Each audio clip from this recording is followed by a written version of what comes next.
Looks like you lived a life.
It's getting chilly in the nights.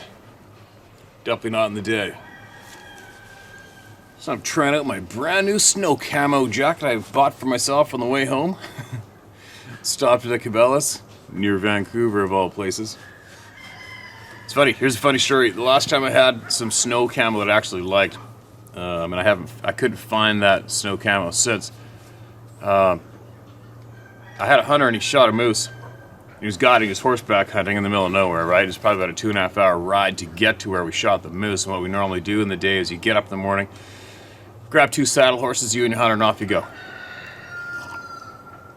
Except the odd time when I absolutely know we're going to harvest something that day, I'll bring 2 pack horses. And it takes 2 pack horses to pack out a moose. And how do you pack out the moose? Well, you use one of those knives that the superheroes gifted, and you process the moose. You cut it up into quarters, strip the back straps off and the rib meat, and you pack it equally in equal amounts on the horses. So you have the 2 front shoulders and legs on the side of the front horse, and maybe the cape, which is the skin used to possibly mount it if you want to save that, and then the antlers go on top of that. And the antlers have to come out by law as well. And then the other horse will have the 2 hind hams on either side of the horse, and then the back straps, and your other and all the other cuts in a grain bag we'd usually use, and put that on the top. So that's how you do that. But anyway, this particular day we shot this big moose. I processed it right away. Obviously, as usual, I can't get the hide off of the game fast enough. That is the key to your best tasting table fare. Get the pictures and all that crap done in the first 3 minutes and get that hide off. So anyways, I got the hide off, got all the quarters all processed, pulled off the carcass, set aside in a nice clean fashion. And then, at that time, I had the snow camo pants, bib and pants, and I had a snow camo jacket. Brand spanking new. Hadn't even barely used it yet because it just started snowing. It was the last time of the year. And what I would do is I'll leave an article of mine on top of my kill for the night to deter any predators. The next day I went back and a frickin' grizzly bear stole the moose, took all my perfectly clean meat, and what they do is they'll put it in a pile and they scrape up the dirt like a rototiller for about, I don't know, almost 40 feet around. And We'll make a great big pile of dirt and cover it all up. Well, if the prick didn't take my brand new coveralls and jacket and shredded them, and had them in the pile. Almost like a to me, right? I'm like, oh, you prick. So that's the last time I actually had a snow camo jacket that I liked until I just bought this one. So there's the funny story. And yes, I stole the moose back, and that's how I found out my snow camo was shredded. What I did then was I got another member from camp. So there's 3 of us, a dog, 1, 2, 3, 4, 5 horses, and just rode right in on him, pushed him off, and the other 2 riders sat on their horses. One held a shotgun, and I went to unburying the moose, and I stole all the meat and the whole 9 yards back again. And bears, some people might think they're crazy, but it's actually not. They get intimidated by numbers. They don't like numbers. If I was to walk in there on foot by myself, or 2 of you walk in there on foot by yourself, he's just going to kill your ass. Kill you dead. So there you go. And camouflage, I've never been a promoter of camouflage for your success in hunting myself, because it doesn't really make a difference. It's who moves first loses. Who sees who moving first loses, right? Except for turkey hunting, you need camouflage turkey hunting. Big time. For sure. And tree stand hunting too, those whitetails that are trained to look up in the sky, you need camouflage there too. But when you're still hunting and you're in the timber like I am, there's branches everywhere. Doesn't matter what color you're wearing, the natural branches cover you up and give you a pattern. Nobody really thinks about that, do they? But it does. But anyway, this year I will be hunting in the north for whitetail deer in the timber, and they are cagey and nervous. And I just finally came across a camouflage jacket I like. So anyway, what else? There's a shit show going on the planet. There's this very small handful of people will be knee-jerked emotionally to email me and say, stay out of politics, man, stick to Bigfoot, and do their little ego loose cannon rants on my ass. Anything about honest news, spread to the people. It's not politics. Politics is trying to get elected. Politics is trying to manipulate people into loving your ass and delivering whatever you got. That's politics. The results of the wrong people put in those positions is what every single one of you better frickin' be concerned about. Especially today.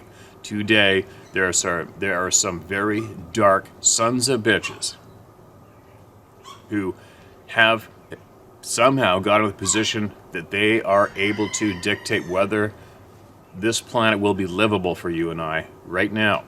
That's not politics, that's your life, our world, where we are, your children's future, our food, our water, the whole 9 yards. And there are far, far too many people who they have no interest in what's really going on. They just take what's fed to them and make their stupid mindless TikTok videos or whatever they're going to do, watch reality TV, whatever they're doing to keep their mind numb as they are directed and fed knowledge instead of seeking it out themselves and finding out what actually tastes correctly when it comes to knowledge, right? The right flavor. So, if you're watching David Plaitis, he is a truth seeker and a truth sharer as well as many other people.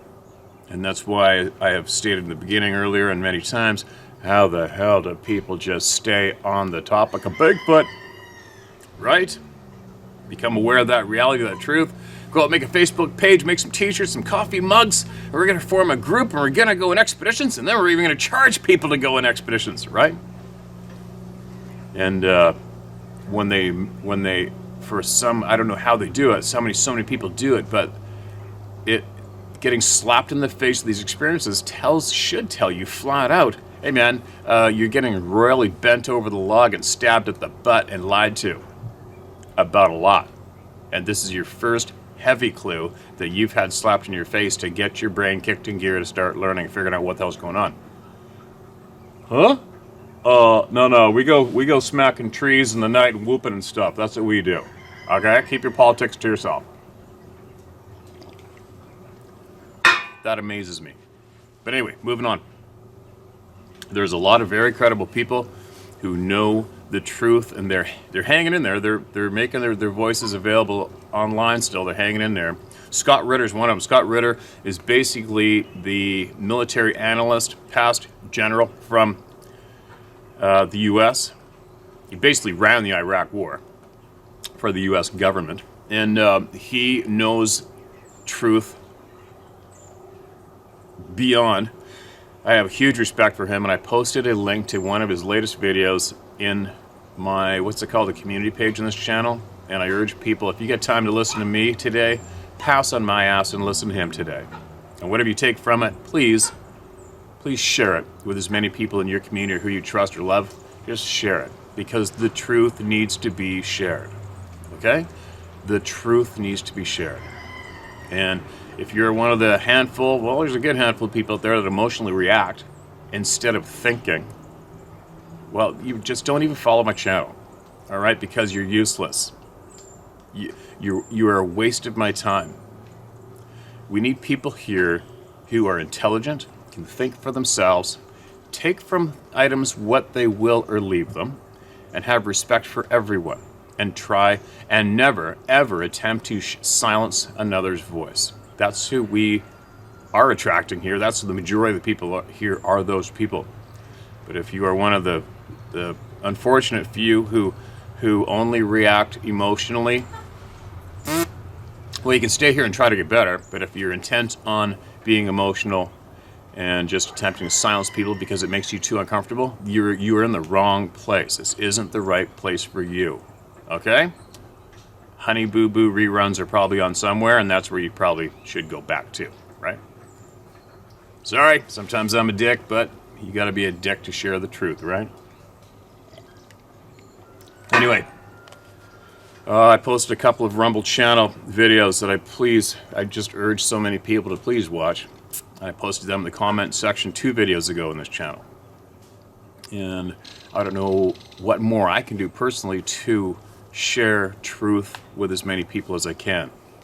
That's what I am about. And I do not need anyone to agree with me about anything. I really don't. I need you. I need as many people. I need to try to help as many people in the world as I can learn to, or just to flat out think for yourself and look for information for yourself and look at both sides of the argument, look at both sides of the coin, not just one, and don't accept shit fed down your throat. Okay? Please. Right now I'm literally pleading with as many people as I can to please look for true, honest information on your own. And if somebody like me or David Plaitis or other people possibly feel that they have something that you might want to see, look at it. Give it a chance. It's a handful of minutes. Just look and listen, and then figure it out for yourself. But don't let anybody shove anything down your throat, all right? Don't let anybody shame you or humiliate you into looking into truth or speaking or sharing truth. Today, it is absolutely vital. It's very, very important. If you like doing what you do daily in this world, if you like being healthy and happy and free and doing all the fun shit, and I might be an example, I make sure I do the fun shit, you really need to see what's going on right now. All right? Please.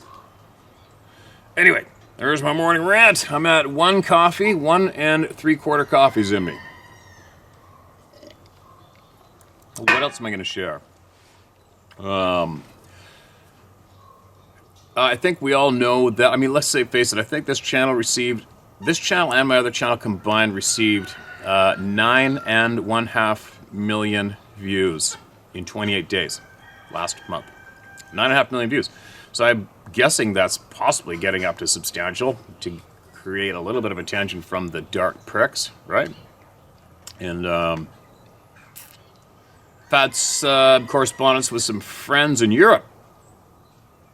Can't use their names ever. And them, amongst many other people, as well as some in North America, have basically told me flat out that the people above them have my name on a list to silence.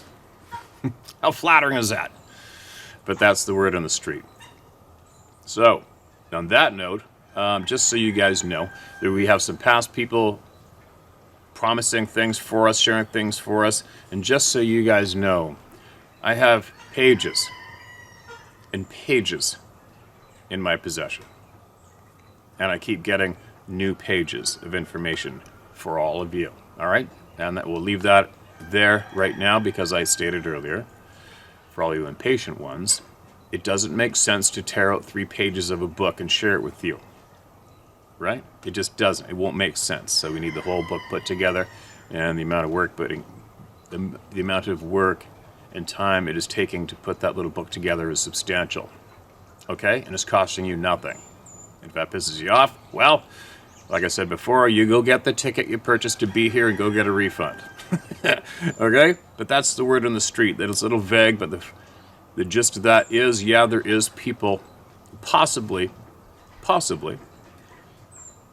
I was told directly they do, but they possibly have the power, the swing to have me removed from the internet. Whatever, bring it on, bitches. You'll never, ever make me go away. And the only way you would be able to make me go away would probably be at gunpoint on my property, but then 2 or 3 of you would pass on to the next place with me for certain before that went down. There you go. But anyway, that's how scared I am of your asses, and I know you're watching, and you're a bunch of coward-ass, slimy pieces of shit, and the good people are going to win, and they're probably going to string you up by your little pencil necks. There you go.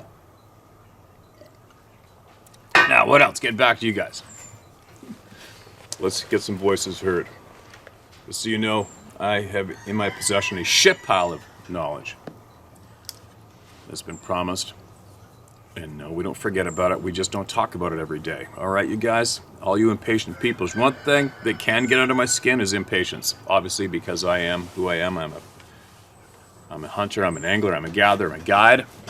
And patience is vital in my world. And it frustrates me when I have to deal with people with no patience. Okay? So, to you impatient people, whatever you have to rant and complain about, it falls on deaf ears, all right? Quit being a pussy.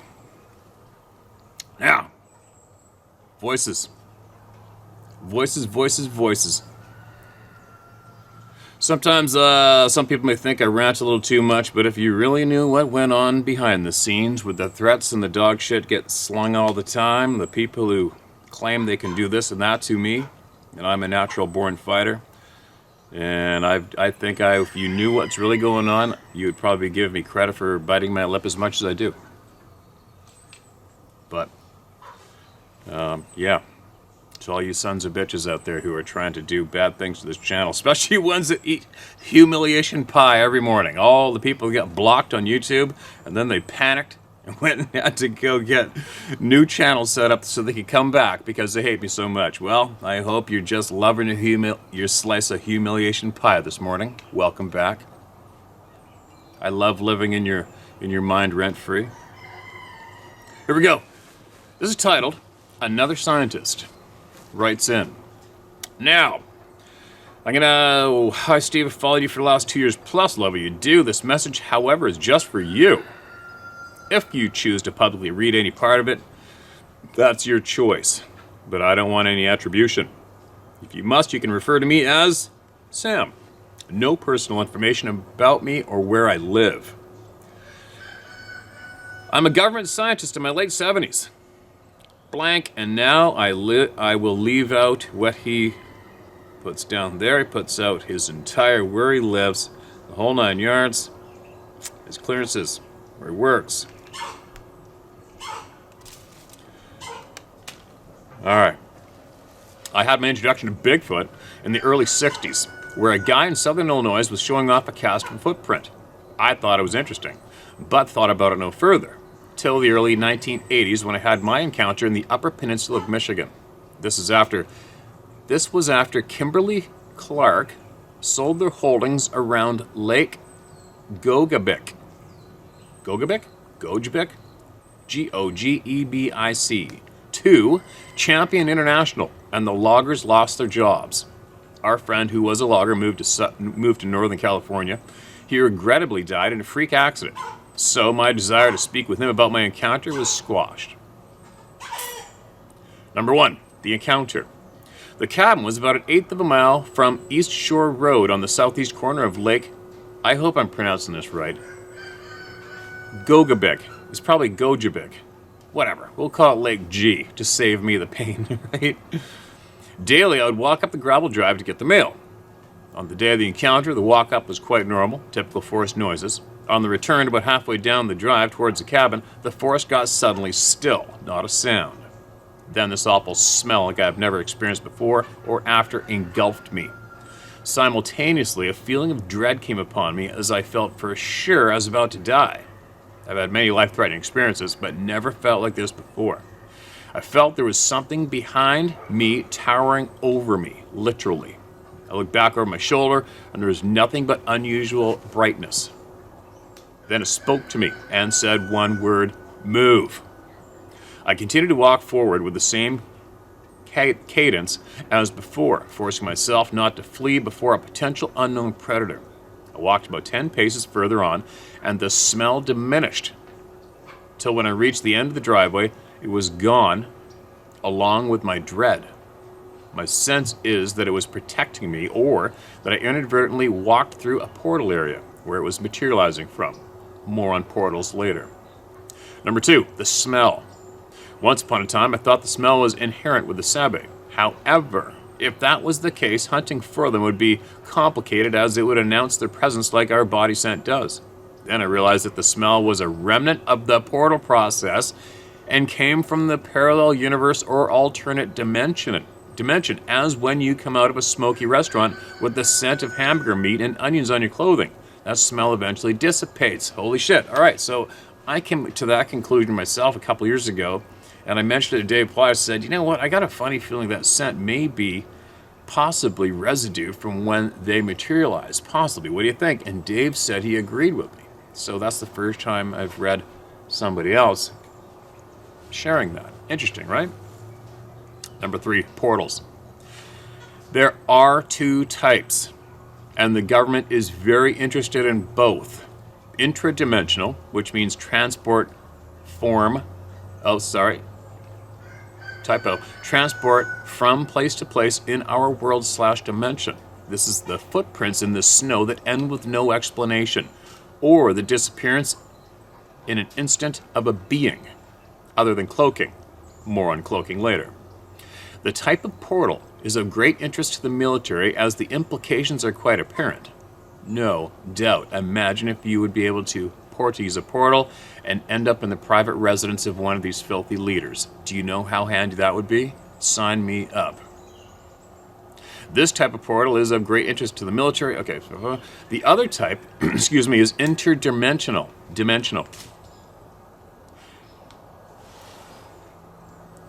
Nothing like maple leaves crunching behind you in the middle of the open while talking about cloaking.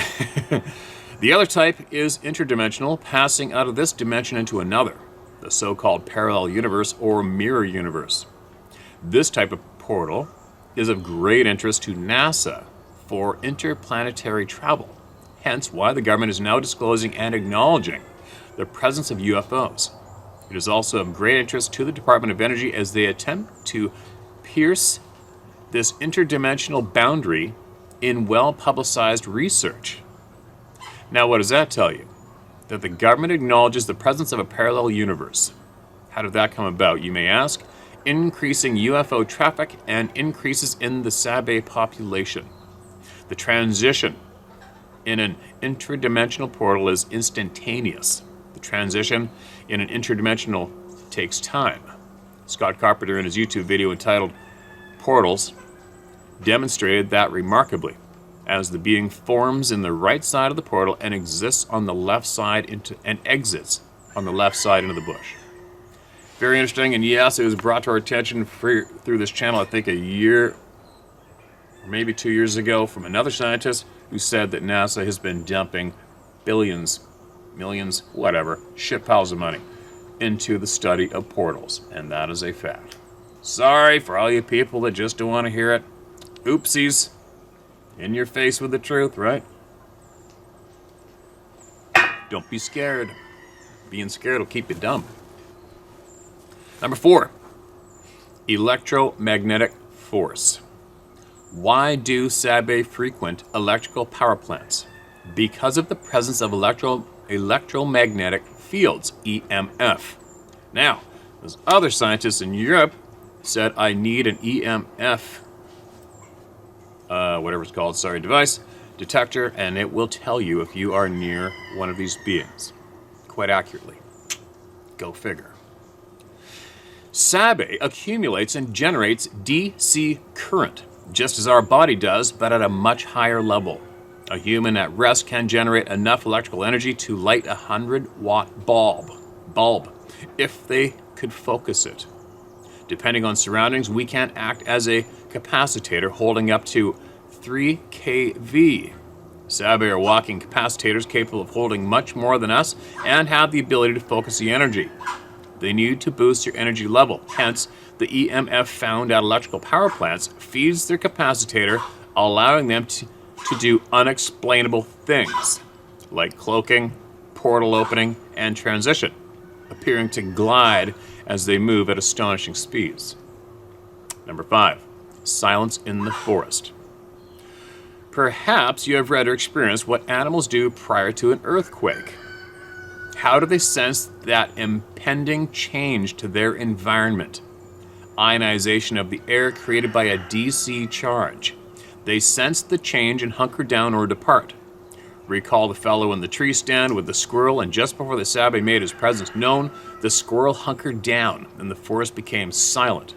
It's because the charge that the Sabe carries, when they choose to discharge it, ionizes the air. The animals and insects respond accordingly. There you go.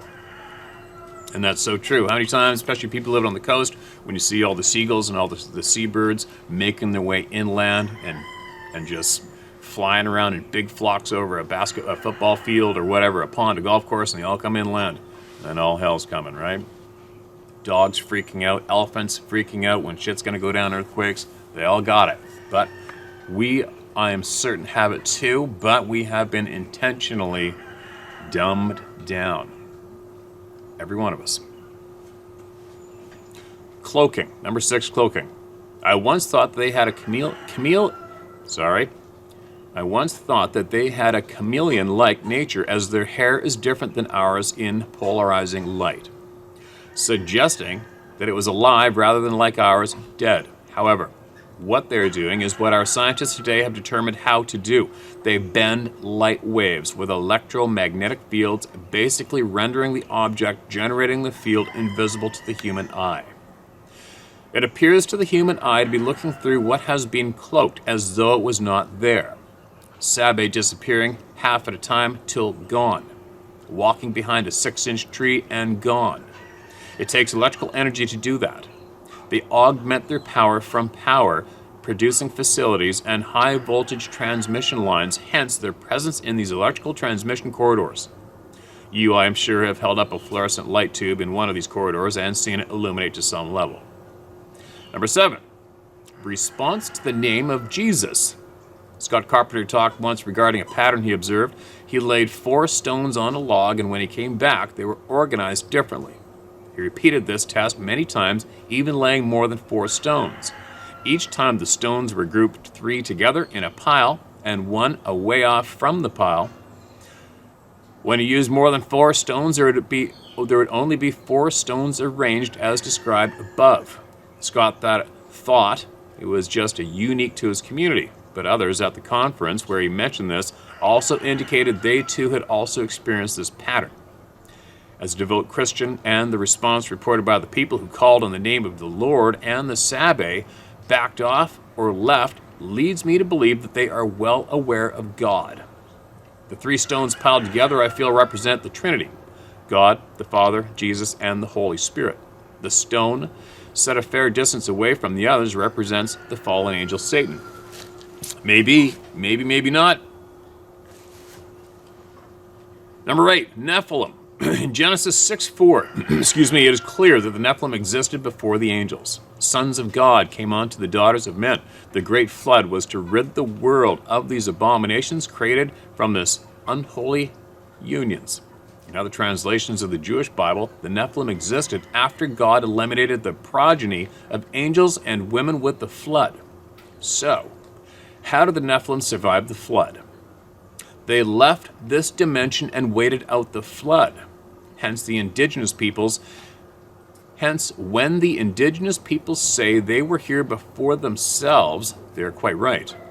Now, there is much scholarly debate still about who are the Nephilim, and this is just my take on it. The Sabe are the Nephilim of the Bible. Number 9, dogmen. These are the ancestors of the Anubis. Anubis? A-N-U-B-I-S. These were the protector of the graves in ancient Egypt.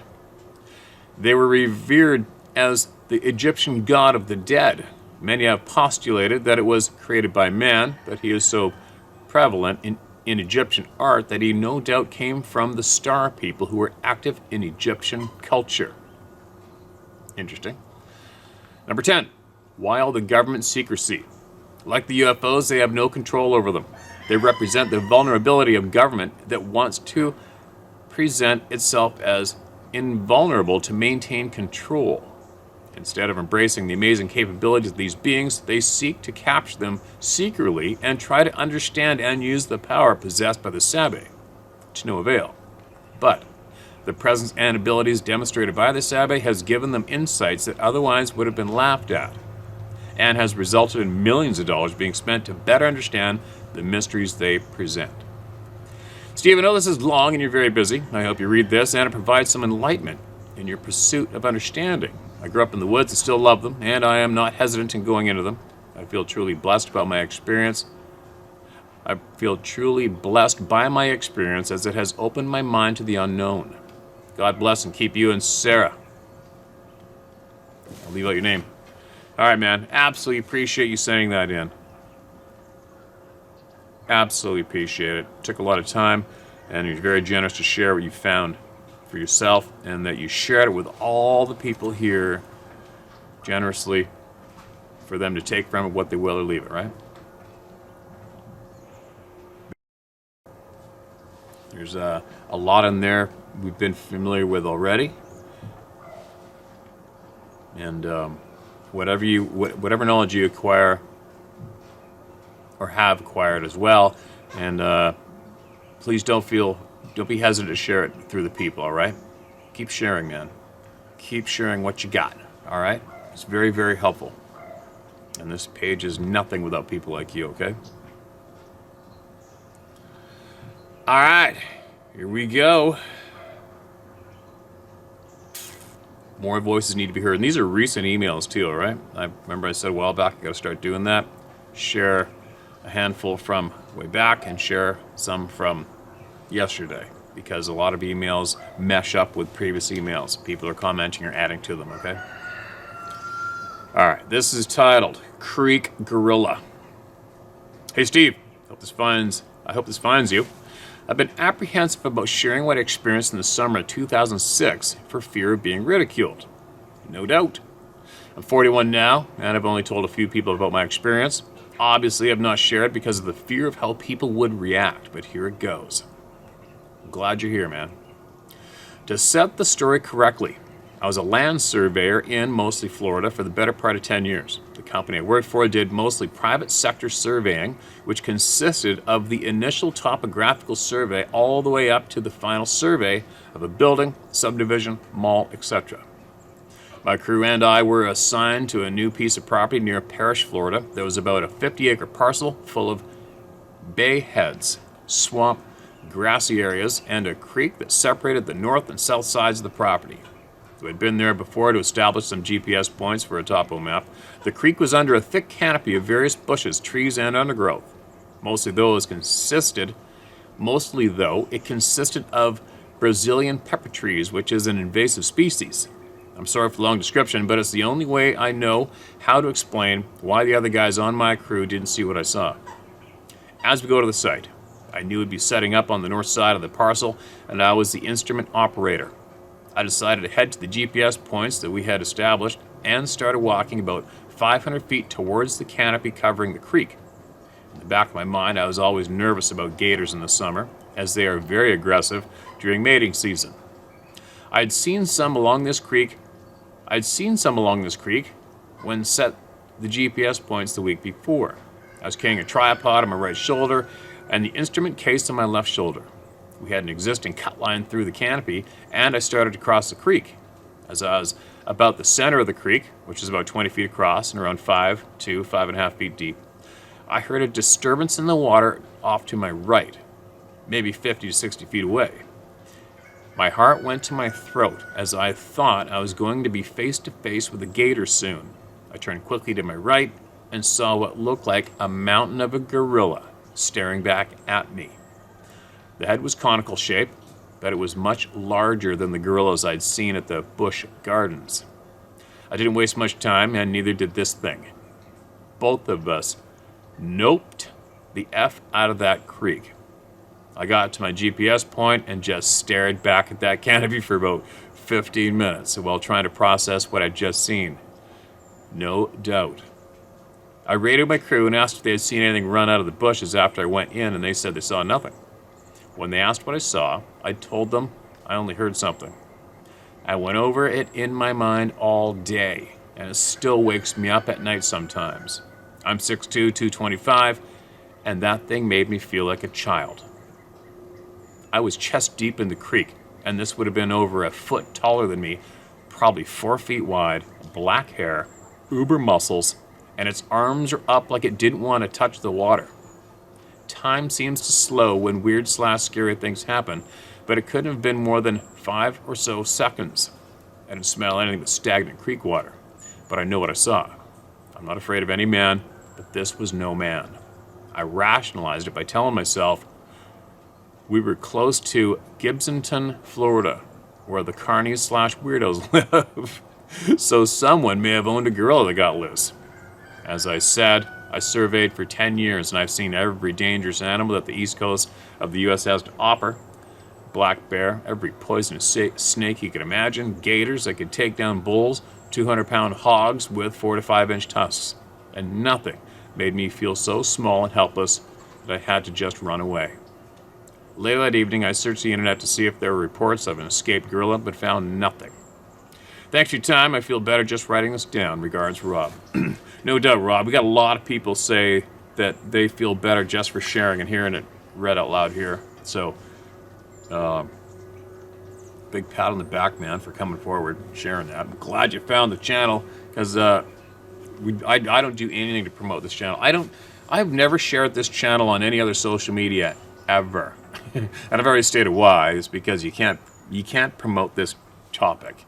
You just can't, unless you're a greasy TV show producer, which they have been and tried to be in contact with me in the past. Unless you're a greasy television producer supporter of bullshit, using it for entertainment value with spooky music and stupid cartoons and drawings and shit, it's useless to promote this reality because so many people just are not going to pick up what you're putting down. And the people who have had the misfortune of having to accept this fact, they will go out and look for information, and they'll find this channel. That's how it works. And that's how obviously, getting back to you, man, it's obviously what you did, right? And how many others, right? How many others? Word of mouth, I guess, but there's no promoting this channel publicly. So, glad you found us. Welcome to the club. There's no way out, is there? And I understand what you mean about waking up and thinking about it at night. Nobody, I'd say probably 100% of people have seen these things. You can't, I don't know, I mean, how many days do you think? Just talking to you personally, like we're sitting here having a beer, it'd be like, how many days do you think you go without that memory, just one little quick blip, like a 2 frames in a movie reel blip through your brain? How many days do you think you've made it without having to face that visual in a row? Even one? Maybe 1, 2 at the max, right? It's pretty tough. Once you've been slapped in the face, especially if you have to drive by or through anywhere where it's forested, or if you live near it, you'll never not think about it again. It's not possible. Unless you are one of those very unfortunate few who are so, I'm not saying this should be insulting, possibly weakened between the ears that you successfully block it out. Absolutely successfully block it out. I shouldn't say weakened. People are going to take that as an insult where it's not. It's just my vocabulary, right? It's my word My Word library, which isn't that big. Yeah, there's just a pile of unfortunate people out there who can't deal, and they block shit out, and it would take therapy to pull it to the surface. And then all of a sudden they'd have to eat that reality and then deal. So, anyway, babbling. I'm out of coffee, man. Kind of sucks. But anyway, man, I'm glad you found us. Glad you found the channel. I'm glad it helped, and I absolutely appreciate you taking that time to send that in, man. And if you ever have anybody that you want to possibly talk to that topic about in the future, and they're having a tough time wrapping their noggin around it, just send them this video. Or whatever. Just send them a video from the channel. That might help them chew on it, and that might help them chew on just how common this really is. But I think we're creeping up on 270,000 subscribers in the channel alone, and there's probably double that that watch and don't subscribe. I don't know, I haven't a clue. But there's solid 9.5 million views last month. So, people want to learn. People want to learn. Alright. What's this one? Holy shit, that's a book. Do I got time to read that? What time is it? I got a shit pile of stuff to do.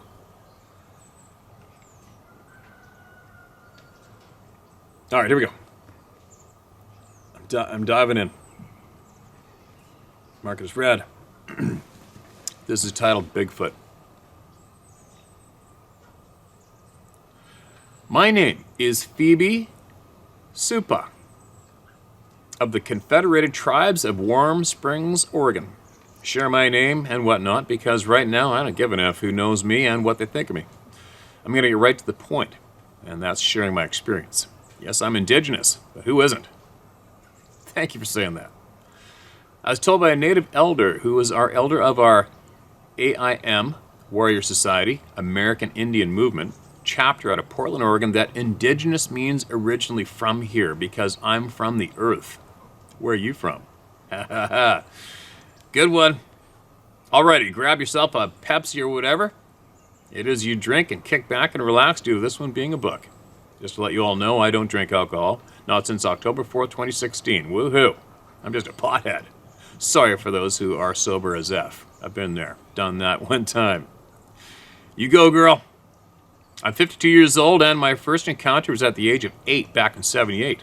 We were staying at my auntie's house on the res, not knowing we were getting ready to move from Salem, Oregon to Madras, Oregon. Madras, Oregon? Which explains why we were there a lot. Thank God for autocorrect and grammar check, or Steve would have a hell of a time reading this. I do anyways. I'm challenged. To continue, it just got done raining. All the adults yelled at us, "You kids go outside and play." So we did. We walked up the hill in West Hills on the last loop, and on our way we saw some puppies. Being ignorant at that age, ignoring the young ladies, who to this day are still my best friends, Emily and Rose, Lucy, warned us, watch out. She just had her puppies. She'll bite you. What happens? I get bit. Ow. Which, blow it off and limp up the hill to the playground. Got bored and that, but do remember, got bored with that, but do remember seeing these two young natives talking to each other, and that was when I fell in love with natives. Boom! Unfortunately, these two have passed on. They were nice people.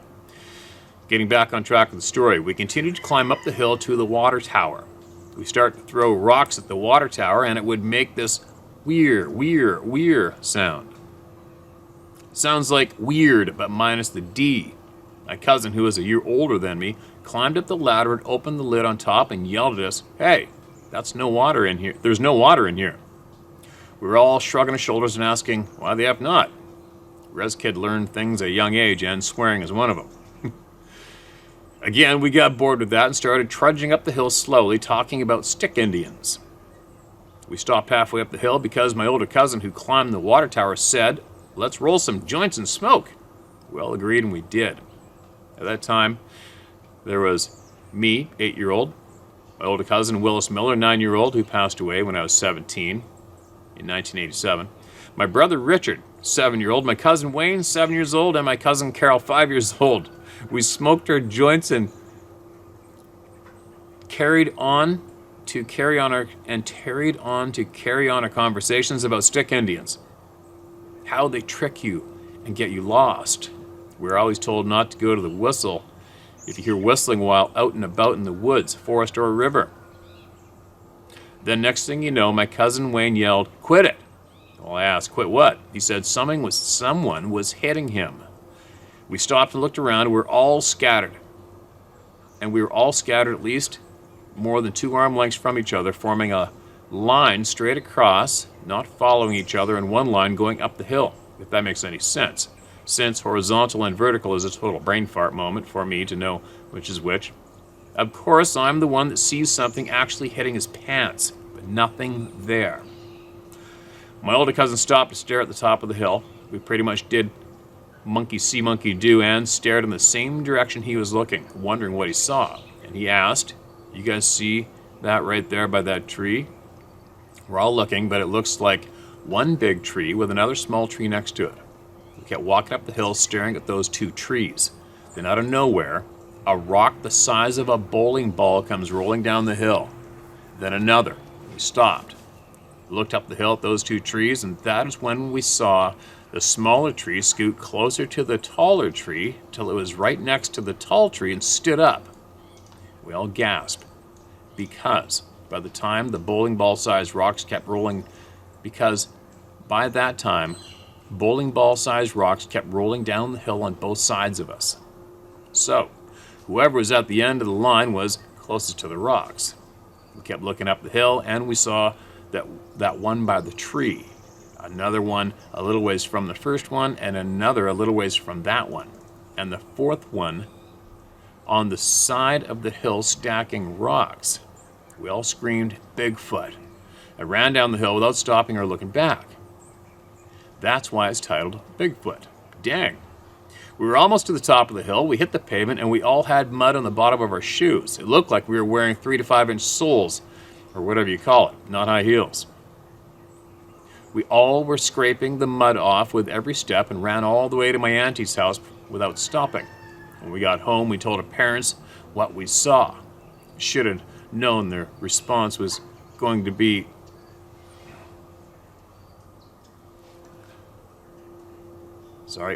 should have known their response is going to be laughter and disbelief. Fast forward to my second encounter. Now I'm 50. I just turned 50.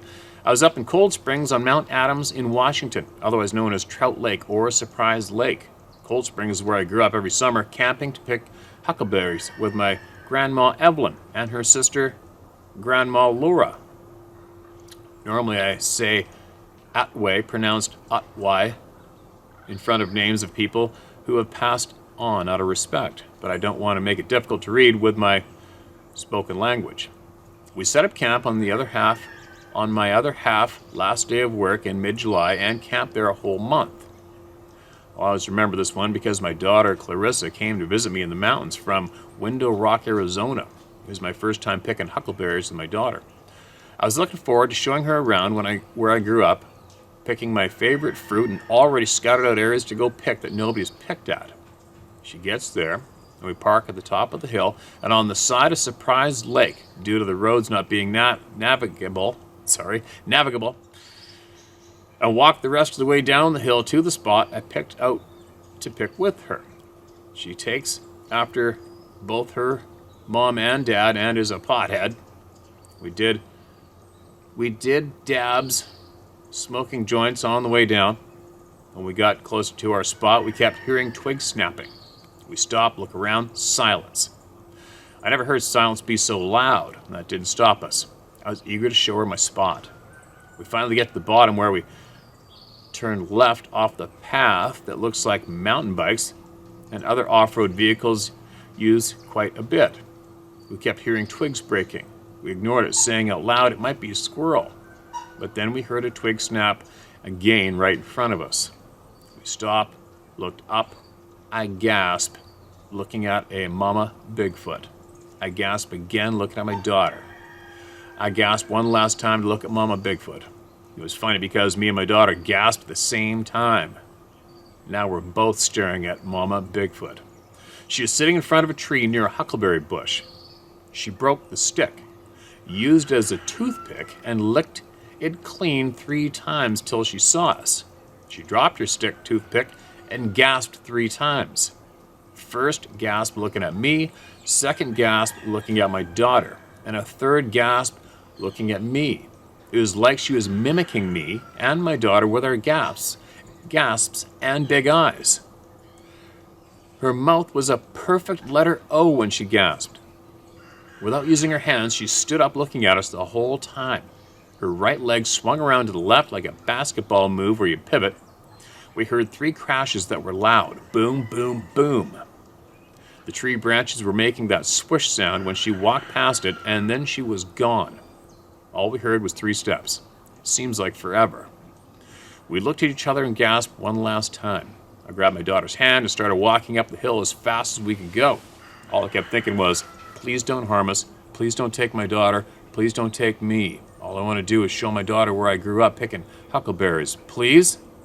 That's all. Let us go in peace. We mean you or your family no harm. Come to think of it, she didn't look scary at all, or mean. I'm also thinking of all the horror stories I've heard on other YouTube channels where they attack humans and tear them apart. That was the only time I felt fear. We got to the top where we parked, and they were still at the truck, my nephew and my other half. We told him what happened. My nephew took off immediately with his hunting rifle, and my other half followed right behind with his hunting rifle. Me and my daughter decided to pick right around there where we can hear the dogs barking and people yelling around. They came back up after a while and said they saw or heard nothing. Okay, my other encounter during the same camping trip with my daughter, except I'm the only one that sees it. It was standing in the triangle where the Cold Spring sign is pointing down the hill. It's getting dark. I can see dark brown hairy legs. It was tall and slender with long hair all over its body. We made the left turn to go back to camp. It walked around the trees, staying out of sight. But we were looking at each other. With eye contact. I wasn't scared, but more curious. I was thinking juvenile, maybe male, because I didn't see any breasts like I did on Mama Bigfoot. Okay, there it is, my encounters. I can tell you more about my 1-month adventures, such as hearing tree breaks, one side footprint the size of my hand, poop under a bark that was peeled like a banana, water dropping on top of our tent like someone moved the branches and all the raindrops came down. But it didn't rain the whole month. We were camping at Cold Springs. It was like someone got a handful of water and poured it right on top of our tent. Raining only by the sweat lodge area by Cold Springs, where the water is so cold it makes your legs numb. But walk to the road just a little ways and the sky is blue with no clouds in sight. Hearing talking that sounded like, Again, there's a bunch of M's. The capital M means to stress it louder than the small m's. Okay? Then I heard all the chatter of M's The night I heard all the chatter of M's is when our neighbors left the next day. I was glad because I was tired of the partying every day. I forgot to mention the first day we got there, we went for a walk to Surprise Lake above Cold Springs to see if we saw anyone we knew, and all we saw was non-natives at every single campsite partying. This is in the 2020 during the first year of the pandemic. We were like, what the F?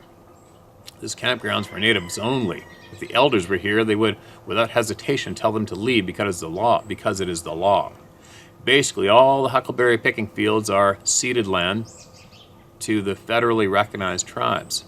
We have one side to pick on, and the non-natives have the other side of the road to pick on. By the time we were walking past the last campsite out of Surprise Lake, I told my niece, I hope our friends scare them out of here. She knew I meant Bigfoot. What the hell? The next day, they were all gone. LOL. Yeah, that was the first year I seen so many people there. It was like being at a ski bowl in Mount Hood, Oregon. Mass people carrying hunting rifles. That was fun. Something me and my daughter will never forget. I had to remind her because she forgot. Why do people forget such things? Maybe due to not spending as much time in the mountains like I do. Of course, concrete jungle has a way of making you forget what's out in the real world, better known as nature. Well, I thought it was going to be a book. It's more like a short story. So I guess it's more like a guzzle of Pepsi, and that's the end of the story. Ha ha ha. Anyway, before I start rambling about little people, shadow people, fairies, and trolls, I'm out of here. Lak Aiskiyawa Shaik Shni. It means the light within shines outwardly. That's my Indian name. It was given to me because that's how people describe me. I believe everyone has a light within that shines outwardly if they are doing good. Yada, yada, yada. Peace. There's another one. Thank you so much, Phoebe. I absolutely appreciate you. And I hope nothing but good fortune and kindness follow you everywhere you go. Absolutely appreciate that share. I wonder how many people are familiar with that exact same place and had the same experience. I'll bet you there's somebody, and I'll bet you they're watching the channel. If you want to write back again and share any knowledge you feel generous enough to share with the people here through me, then please do. All right, Phoebe? I absolutely appreciate you. Now, I got to get going. Been here a bit, and I got a lot of fencing to do. Actually, I have the realtor over to get this place assessed. Could be a sale coming up. Why? Oh, being hostage on the island isn't. It's just not a good thing for me anyway. I need those mountains. I need that freedom. I need all those mountains and all those different various game animals in my backyard again, or somewhat easier for me to get to, because the BC ferries are a joke. It's a pain in the ass. I do come here out to the coast no matter what anyway. During the summertime, that'll never go. The boat will always be here, but yeah, it's just not working out. I mean, it's a great place, don't get me wrong, but it's not living the dream, right? And living the dream is being able to travel freely and enjoy all those beautiful mountains and what the mountains have to share, and share all that with you. I mean, it's cool down at the river, but I'll tell you what, I'm over going down to the river. I'm over sitting inside, and I need more. We need more. So we'll see what's coming. But that's the word in the street. So I got to get my ass in gear and getting this place finished. And I'll be back shortly, sharing more people's voices. That's never going to end. And to all you filthy, dirty, slimy pieces of shit that are here, and I know you're here, what's coming, what you have sown, you are going to reap the benefits from. It's coming.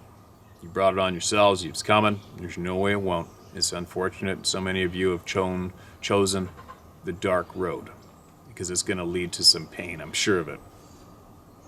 Anyway, there we go. Talk to you guys shortly.